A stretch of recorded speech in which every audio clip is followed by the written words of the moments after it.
Well, everyone. Welcome back to the Pgk.railway. This is a video I am extremely excited to make. Pre-orders came in. Yes, good old yellow/orange box goodness has showed up at the house. Yeah, so you guys know I'm one for the secondhand stuff. It normally saves me a few bucks, and if it can save me a few bucks, it's definitely for me. But yeah, I ended up pre-ordering stuff. They're finally both here. I've been waiting until both of them showed up. But a little bit of context behind why I actually pre-ordered something, which is something I never thought I would do. August of 2021, Union Pacific had 4014 go out to New Orleans. And New Orleans is about 6.5 hours away from the house. Yeah, me and my parents made a little road trip, went out to New Orleans, saw the big boy, came back home same day. Very long day in that 90-degree Louisiana heat, but it was absolutely worth it. Yeah, it was hot. But I did get some videos and pictures of it. I'll let you guys see those real fast.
But yeah, because it was one of those. After I saw it, it was I really got to get a model of 4014. Well, running on a 4x8, my two options are Lionmaster or Lion Chief Big Boy or K-Line. But the K-Line one is very nice. It's very well detailed. But Lion, I'll turn that tooling into the S-scale Big Boy tooling, if that says anything. That engine was proportioned for S-scale. Yeah, it's got a lot of details, but it's just a little too wonky looking for me, and it's K-Line, so if something breaks on it, good luck getting parts for it. At least MTH, you have the parts and sales website, and same for Lionel, you have their parts and sales website as well. But as you guys know, I love my DCS system, and I ordered one of these big boys the day that they were announced. Ordered it through Legacy Station. Brian, absolutely great guy. I cannot say how much I love Legacy Station, especially after visiting it in person, accidentally buying an Atlas SD40-2. But Brian's a great guy. I figured this is the type of person to go to give them my business because, yeah, there's Train World and there's all these big names, but they have such a wide international customer base that it was one of those, why would I not try to help the smaller guy out who's kind of local to me? Legacy Station's about 6 hours-ish. He's not too far from me. But it was one of those, all right, let's go with the smaller guy for this pre-order. And yeah, I ended up ordering a railking 4014 and the matching water tender. I did the Jim Adams one. I understand a lot of you guys may be scratching your heads going, didn't he have a Lionmaster one at some point? Yes, I did. That one had a lot more detail on it. It had a decent sound set on it, but I was not crazy about running trains with my phone. And yeah, I have a WTIU, one of the new TIUs on pre-order from MTH. That's going to be using the phone as well. Not too excited about that, but the main reason I'm getting that is to have a backup, because as we all know, the secondhand market is crazy, especially when it comes to TIUs. They're asking way too much money, in my opinion, for them. But then again, people are just getting desperate for control systems. But I'm mainly getting the WTIU for changing out sound files because I want to learn how to do upgrades. I'm not going to ramble too much longer. Sorry, but yeah, let me move these out of the way. And I'll let you guys get a quick little look at this thing. We'll pull it up, and I'll try to give you guys a good little overview. I'm not necessarily a rivet counter, so forgive me if I don't know the names of parts. And I'm not going to give the whole history on 4014 because if you're a model train guy or you're into real railroading, odds are you already know what 4014 is. But yeah, I ended up getting me a big boy. lo and behold, here it is, my second one. The first one was Lionel, but here we go. This is an MTH Proto 3 railking big boy, freshly released about a month ago, and the water tender literally came in 2 days ago. So we're going to jump right on in. I'm going to let you guys get a quick little look at this. I'll try to give them some close-up shots and explain or let you guys see what details it has and what details it doesn't have. But in my opinion, I love this engine. You really can't beat it. This engine's great. The sound set is next to none. The sound set has sold me solely on this engine. I was not expecting it to have the sound set it had. I was hopefully wishing it did, and lo and behold, it did. And this sound set blows me away. And I'll let you guys fully experience that with extended startup, extended shutdown, and the PFA and all that good stuff. But without a further ado, let you guys get some close-up shots of this thing. All right, so here she is. This is the railking 4014 big boy. This is the front of her. I don't have a fancy pointer, so I'm just going to be using a little screwdriver. But now the biggest thing that's probably a lot of you guys are looking at and going, why on earth would they not have this? There is no number boards up here, unfortunately. That is just an MTH railking thing. I don't know why they don't do that. But you do have your headlight, and you do have your marker lights, and a nice bell that does swing. Lots of great molded in detail on the front of this thing.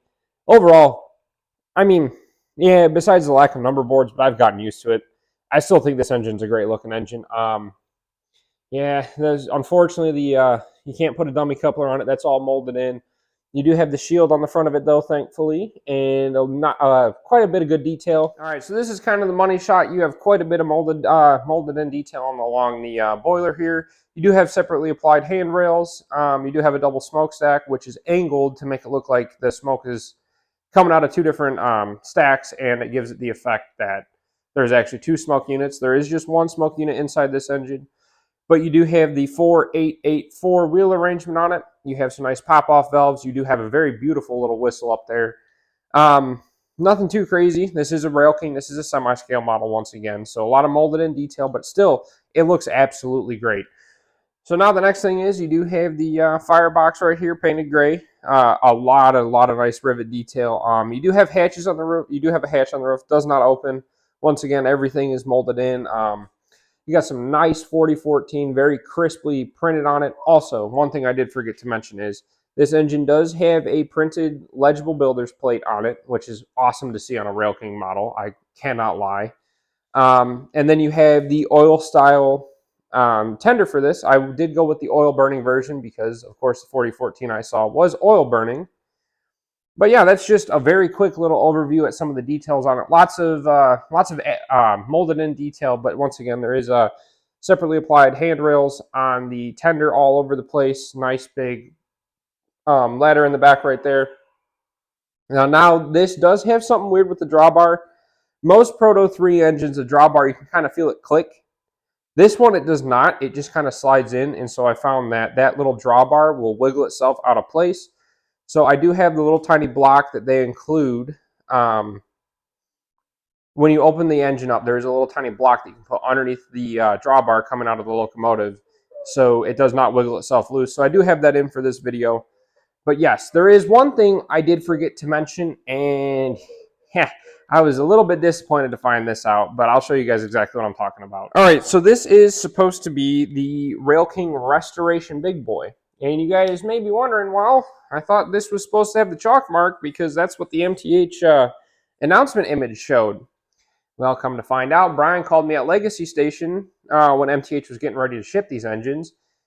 The factory accidentally forgot to stamp them with the big boy chalk mark. I do have a decal. I am trying to decide if I want to add it to it or not. For right now and the time being, I have not put it on. I'm still kind of on the fence. I've never done a decal before. But that should have been printed right about here on the boiler, but apparently none of them had the actual chalk mark put on it, which is a little bit disappointing and unfortunate, but it happens. Kind of sucks that waiting 14 months for this engine to show up, and it shows up without one of the main reasons I was going to get it. I know the chalk mark is a little minute detail, but I wanted the restoration one, and they showed the chalk mark, and I was really hoping to have it on it, but I might go back with a decal at a later date and add that to it.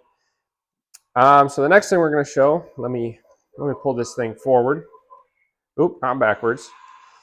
We'll bring it forward. We'll just do a quick little overview of the water tender. Also, this engine is all die-cast metal. It is really, really heavy. But this right here, this is your Rail King Jim Adams water tender. Very crispy, crisply painted flag on the side of it. Now, this does have little tiny chains coming off the tender trucks, which is always a nice little touch. Separately applied handrails on the top, ladders. You got your brake wheel and stuff. Nothing too crazy, just a nice little car. Now, this does, let me see if I can get you all a good shot of it.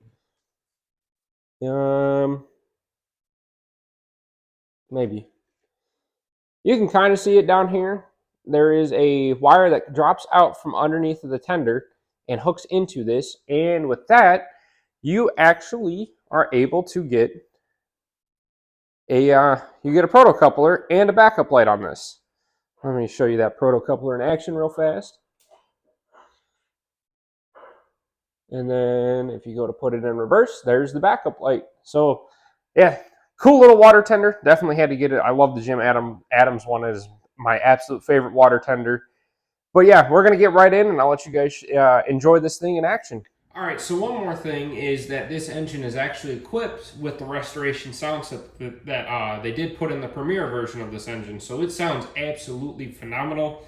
And so without a further ado, let's give her the startup sequence.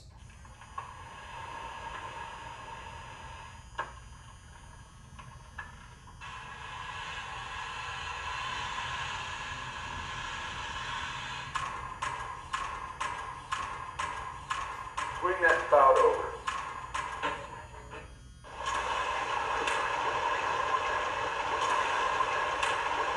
That'll do it.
the stage. He is the man who gave the green light to bring locomotive 4014 back to life. Lance, the microphone is yours.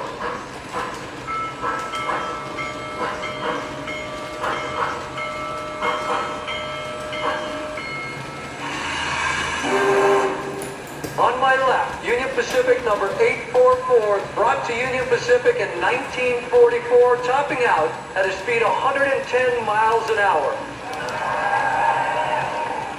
Far down the track on my right, the latest steam locomotive to join the Union Pacific family, the big boy, Union Pacific 4014, all 1.2 million pounds, 7,000 horsepower.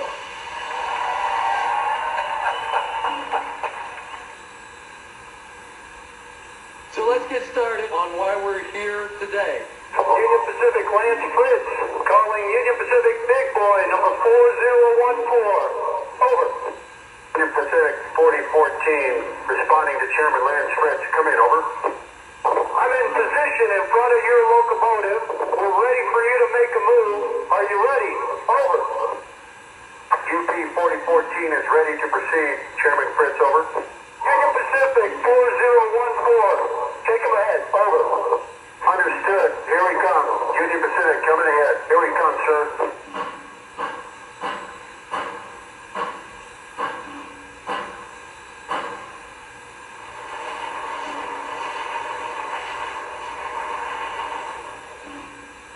The wedding of the railroads happened just 40 miles northwest of here on May 10, 1869, and it changed America forever. Travel that took 6 months to go from New York to San Francisco at the risk of your life literally turned into a 10-day excursion in relative comfort. And while that connection was finally complete, the journey really was only beginning. The creator of the famous golden spike knew that better than all, as he inscribed on that famous spike a prayer. May God continue the unity of our country like this railroad unites the two great oceans of this world.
Well, everyone, that's going to have to do it for today's video. I kind of got to keep this outro short and sweet. My phone does not have a lot of storage left on it. So, yeah, that was a quick little look at the railking Big Boy. I hope you guys have enjoyed. Absolutely great model. Highly recommend picking one up, especially if you do have DCS. Great engine, great sound set. Overall, 10 out of 10. I absolutely love it. Once again, for you guys' pre-orders, I highly recommend using Brian from Legacy Station. No, I'm not sponsored. Just great guy, great store. All around 10 out of 10 experience. I did have the first one of these show up in FedEx Foobarred it, and he made it right. He got a new one sent to me almost instantly. And so I can't thank Brian enough. Brian, if you happen to stumble across this video, thank you so much for this amazing engine, and thank you for handling the first disaster of an engine absolutely the best way you could have. So thank you guys so much for watching. I appreciate all of you. I hope you guys have enjoyed, and we'll catch you on the next one. Have a good one.